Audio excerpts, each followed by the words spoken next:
La pleine lune du 1er avril 2026 est traditionnellement appelée la lune rose. Nom trompeur parce que elle n'est pas rose. Le nom vient des Amérindiens en référence à une fleur sauvage rose, le phlox, qui apparaît au printemps en Amérique du Nord. Chaque pleine lune a un nom lié au cycle naturel. Celle d'avril marque le retour de la vie, de la floraison, du renouveau. Si on regarde ça avec une lecture symbolique, ce n'est pas une vérité absolue mais une grille de lecture, c'est une lune de renaissance, de mise en lumière, après l'hiver de redémarrage émotionnel et créatif. Et ça tombe bien pour toi, parce que ce type d'énergie colle parfaitement avec lancer un projet, relancer une idée, ou redonner vie à quelque chose que tu avais laissé de côté. La nature, elle, ne doute jamais, elle repart. Et cette pleine lune, c'est un peu le signal cosmique qui dit « c'est le moment de refleurir ». Alors on va y aller franchement, sans brouillard mystique inutile.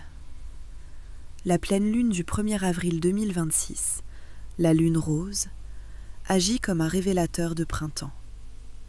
Ce qui était en sommeil depuis des semaines, parfois depuis des mois, remonte à la surface. Pas pour te déranger gratuitement, mais pour t'obliger à voir clair. À quoi t'attendre concrètement ? D'abord, des prises de conscience nettes. Quelque chose que tu ressentais sans pouvoir le nommer devient évident.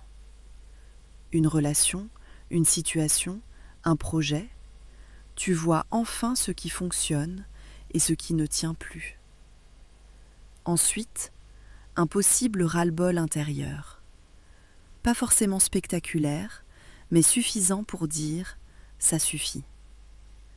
Et ce genre de déclic est précieux, parce qu'il pousse à agir.